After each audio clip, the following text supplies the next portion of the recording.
Halo adik-adik kelas 4. Halo teman-teman, gimana kabar kalian hari ini? Semoga tetap sehat dan tetap semangat ya. Jangan lupa untuk menyiapkan buku latihan kalian dan berdoalah sebelum belajar agar ilmu yang kita dapat bisa bermanfaat. Betul itu kak. Nah, apakah kalian mengenali kota tempat tinggal kalian? Apa nama kotamu? Sebutkan satu saja kota yang berbatasan dengan kotamu dan apa saja nama kotanya. Dan apa yang membatasi kotamu dengan kota yang ada di sekitar tempat tinggalmu?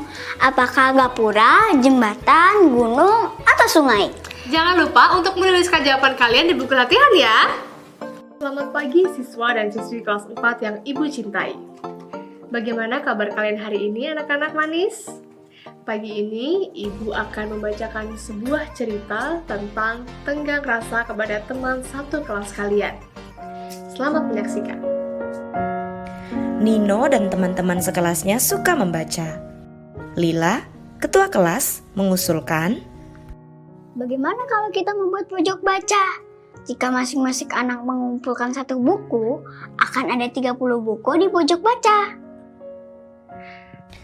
semua tertarik mendengarnya. 30 buku adalah jumlah yang banyak. Mereka bisa membaca buku yang berbeda secara bergiliran tanpa harus antri terlalu lama.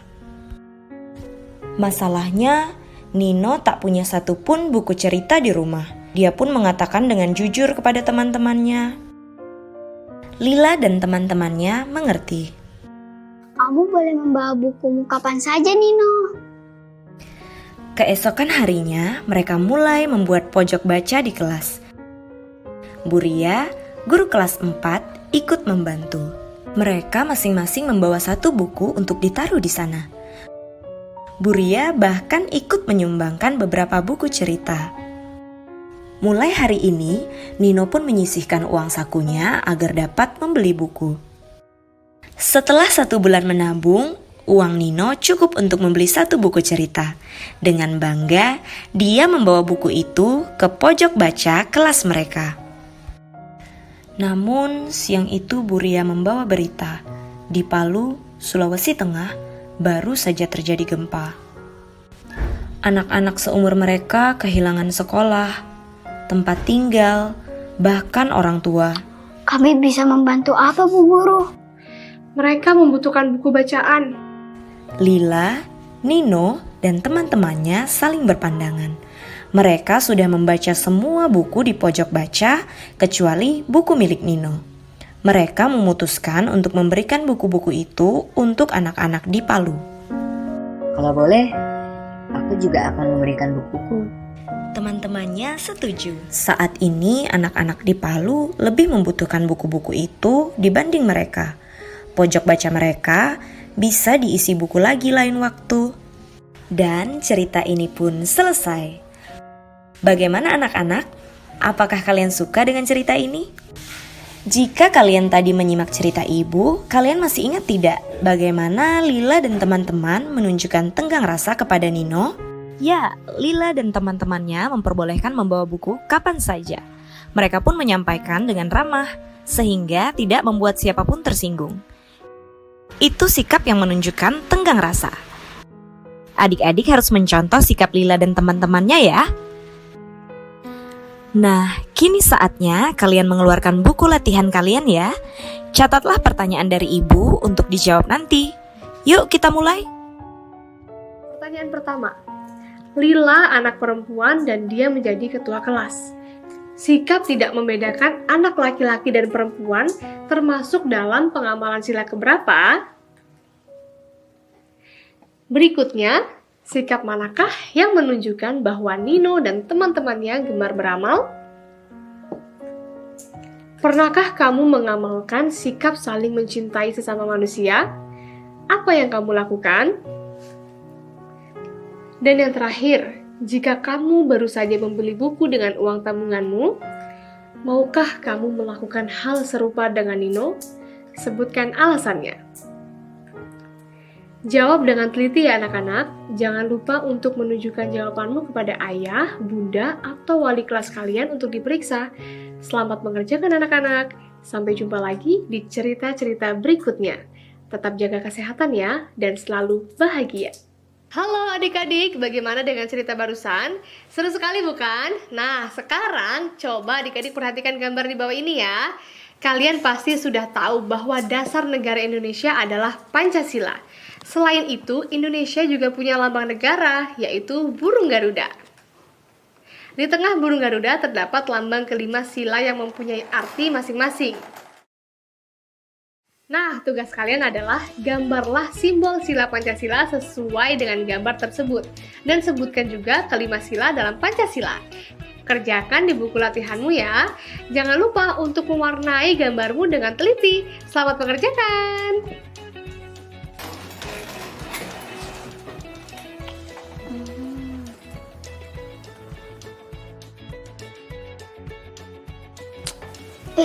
Kok jadi lupa lagi sih? Oh ini. Oke. Adik, dulu. Kakak, makasih ya kak. Iya, sama-sama. Kamu lagi apa sih? Ini kak, aku lagi baca-baca ini lagi belajar. Soalnya besok aku ada ulangan. Aku harus menghafal keterangan tempat di, ke, atau dari. Oh, bahannya dari mana? Dari buku ini kak. Oke. Tapi kalau belajar sendirian ada lupa-lupa terus. Ya udah, kalau gitu sama kakak aja yuk latihannya. Sini bukunya coba lihat. Wah, ini ya dek. Biar lebih seru, mendingan kita kasih timer atau tenggat waktu aja dek, 1 menit. Adik-adik di rumah ikut nebak juga ya. Tuliskan jawabannya di buku latihan kalian. Yuk kita mulai. Untuk dihitung mundur dari sekarang. Pertanyaan pertama. Gedung sate terletak titik-titik kota Bandung. Di kota Bandung. Betul banget. Oke, kalau gitu selanjutnya aku ingin pergi titik-titik Yogyakarta saat liburan. Ke Jogja. Betul banget, hebat deh adek aku. Next ya. Pempek adalah makanan khas titik-titik Palembang. Khas dari Palembang. Dari. Ya, bener. Oke, abis itu kakekku lahir titik-titik Makassar. Di Makassar kan kak, betul? Wah, kamu udah jago loh. Oke, kalau gitu next ya. Semua pengunjung harus membeli tiket titik-titik loket sebelah utara gedung. Kalau ini ke loket. Kamu yakin? Iya kak. Sayang sekali kali ini Angel jawabnya salah. Ya, kok salah sih kak?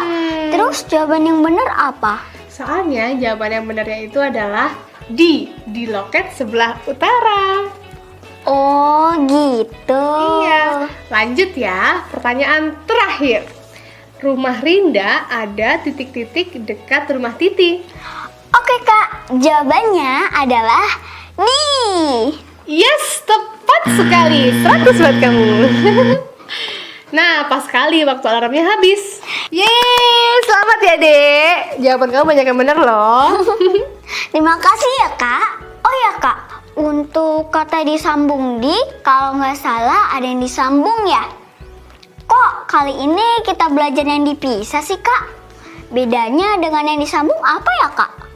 Nah, konsep di, ke, dari berfungsi sebagai kata depan jika di, ke, dari melekat dengan kata yang menunjukkan tempat. Seperti contohnya tadi tuh, di loket, di dekat, di Makassar. Tetapi jika di melekat pada kata kerja, maka di berfungsi sebagai awalan.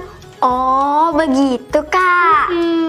Terima kasih ya kak atas bantuannya. Oh ya teman-teman, jangan lupa ya untuk mencatat judul buku atau wacana yang kamu baca. Jangan kemana-mana ya, karena kita akan ketemu lagi setelah yang satu ini.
Hai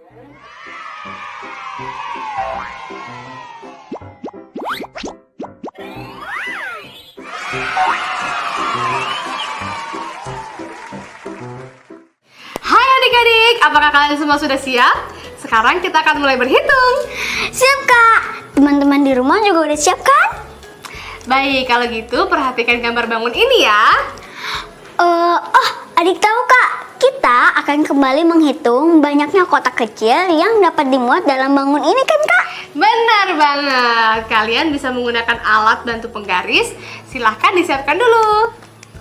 Langkah pertama, untuk mengetahui banyaknya kotak kecil yang dapat mengisi ruang bangun ini, kalian bisa membuat garis horizontal selebar ukuran kotak pink yang sudah ada di dalam ruang pada bangun ini. Seperti ini. Jika sudah dibuat garis-garis horizontal seperti ini, kita bisa masuk ke langkah kedua, yaitu membuat garis vertikal. Caranya sama seperti kita membuat garis horizontal, tapi bedanya kali ini kita lakukan secara vertikal dari atas ke bawah. Seperti ini. Jika sudah, maka bentuknya akan seperti ini. Sudah terlihat bukan? Ruang yang tadinya kosong sekarang sudah terisi dengan kotak-kotak kecil juga. Kalau sudah begini, kita hanya tinggal menghitung seluruh kotak kecil yang mengisi ruang pada bangun ini. Ayo, kita hitung bersama. Kita hitung sama-sama ya teman-teman. Ayo. 1, 2, 3, 4.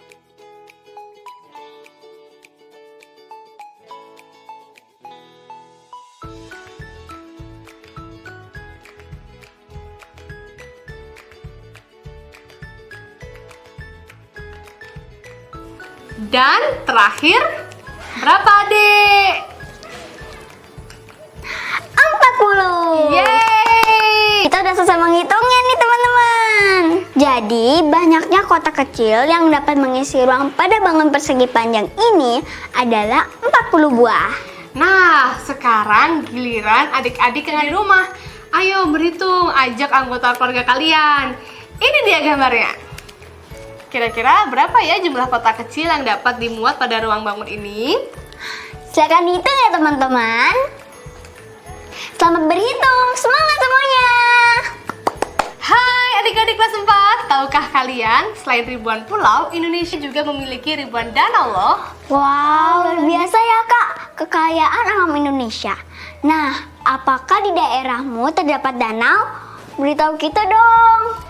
Danau merupakan perairan yang dikelilingi oleh daratan. Danau yang paling luas adalah Danau Toba yang terletak di Provinsi Sumatera Utara. Danau ini menjadi tempat wisata bagi wisatawan lokal dan wisatawan asing dari berbagai belahan penjuru dunia loh. Wow, keren ya. Ngomong-ngomong soal danau, coba kalian lihat gambar ini. Kedua gambar ini merupakan peta sebuah danau yang sama. Luas danau ini dapat dihitung dengan menghitung persegi kecil yang menutupi danau. Akan tetapi, kedua gambar ini memiliki ukuran dan jumlah persegi satuan yang berbeda. Apakah danau ini memiliki dua ukuran luas? Aku nggak tahu Kak, emangnya apa aja yang berbeda? Luas sebuah bangun harus diukur dengan satuan baku luas. Satuan baku luas yang digunakan adalah persegi dengan ukuran panjang, contohnya cm. Sekarang coba perhatikan gambar persegi ini. Sebuah persegi yang digunakan merupakan persegi satuan dengan panjang sisinya 1 cm persegi. Persegi ini dapat digunakan untuk menghitung luas daerah sebuah bangun. Oh gitu Kak.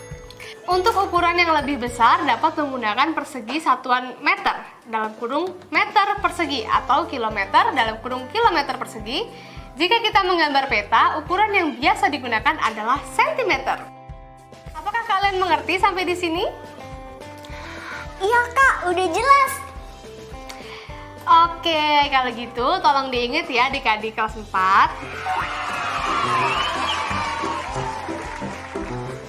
Halo semuanya. Masih pada semangat kan? Bagus. Kalau begitu, ayo kita lanjut. Yuk. Perhatikan ya, terdapat 4 daerah berbentuk persegi pada gambar ini. Pada peta nomor 1, 2, 3, dan 4, sekarang kalian akan menghitung panjang sisi dan luas daerah yang ditandai pada peta. Luas kotak kecil yang digunakan adalah 1 cm persegi. Ingat ya, persegi selalu memiliki sisi yang sama panjang. Masukkanlah data panjang dan luas yang sudah kalian hitung ke dalam tabel seperti contoh ini. Sebagai contoh, aku akan menghitung panjang sisi dan luas dari gambar peta ke-1. Aku akan menghitung panjang sisinya dulu ya teman-teman. Panjang sisi pada peta ke-1 adalah 2 cm persegi. Ingat ya, sisi-sisi persegi itu memiliki sama panjang. Sekarang kita lanjut menghitung luasnya. 1, 2, 3, 4. Yap, kita sudah mendapatkan luas pada peta ke-1, yaitu 4 cm persegi. Langkah selanjutnya, kita masukkan data tersebut ke dalam tabel seperti ini. Selesai deh! Nah, sekarang giliran kalian menghitung ya. Hitunglah panjang sisi dan luas dari peta kedua, 3, dan 4. Setelah kamu selesai mengisi tabel di atas, temukan rumus mencari luas persegi. Gunakan S untuk sisi. Rumus luas persegi adalah titik. Beritahu jawabannya kepada kami ya. Sekarang ayo perhatikan juga peta ini. Terdapat 4 daerah berbentuk persegi panjang pada gambar ini. Kamu diminta untuk menentukan luas keempat daerah persegi panjang yang ada di peta ini. Mulai dari gambar peta ke-1 sampai peta ke-4. Ingat ya, persegi panjang memiliki sisi panjang dan sisi lebar. Jika kalian sudah menghitungnya, masukkanlah angka hasil perhitungan kalian ke dalam contoh tabel ini. Setelah kamu mengisi tabel, temukan rumus mencari luas persegi panjang. Gunakan P untuk sisi panjang dan L untuk sisi lebar. Rumus luas persegi panjang adalah... Ya, apa nih adik-adik? Ayo. Bagus, benar sekali. L sama dengan P kali L. Bagaimana teman-teman? Kalian bisa menjawabnya kan? Jika mengalami kesulitan, jangan ragu untuk bertanya kepada ayah, ibu, kakak, atau wali di rumah. Sambil mengerjakan ya teman-teman. Semangat!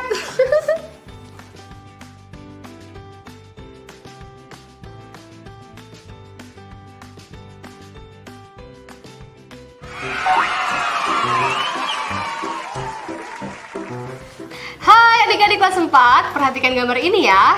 Ayo hitunglah luas daerah yang diberi tanda berwarna biru dan hijau ini. Untuk gambar peta ke-1 yang berwarna biru, berapakah luas daerahnya? Untuk gambar peta kedua yang berwarna hijau, berapakah luas daerahnya? Kalian bisa menghitungnya dengan menggunakan rumus atau seperti cara yang dilakukan adik pada kegiatan sebelum ini. Silakan menjawab.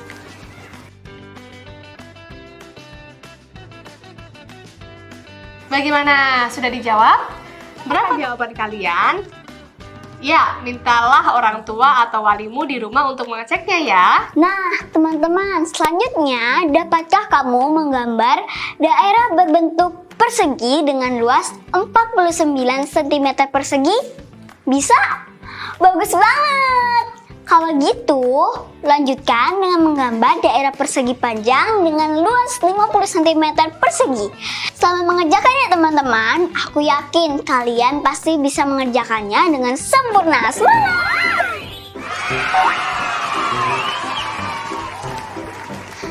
Hai semuanya, gak terasa loh banyak sekali kegiatan yang sudah kita lalui hari ini.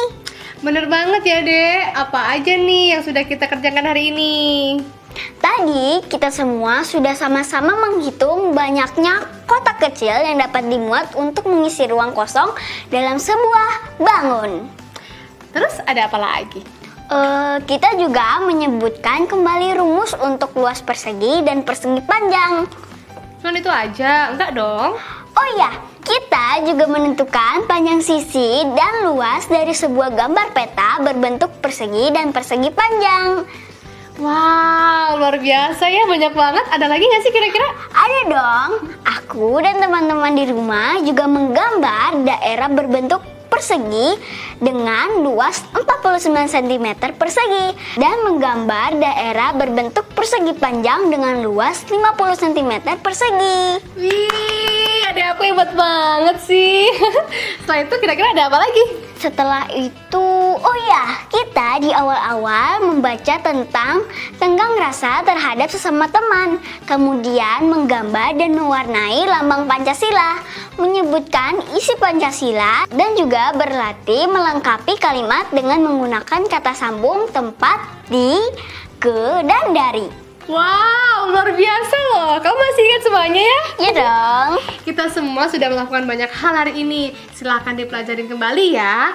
Jangan sampai lupa. Pasti dong Kak. Semangat semuanya. Yeay, selesai deh perjumpaan kita hari ini. Padahal masih seru. Tapi tenang aja, simpan energi kamu buat besok hari ya. Karena kita akan kembali lagi dengan pembahasan yang lebih menarik lagi. Yeay, asik, udah gak sabar deh. Ya udah gak sabar. Sampai jumpa lagi besok teman-teman. Dadah.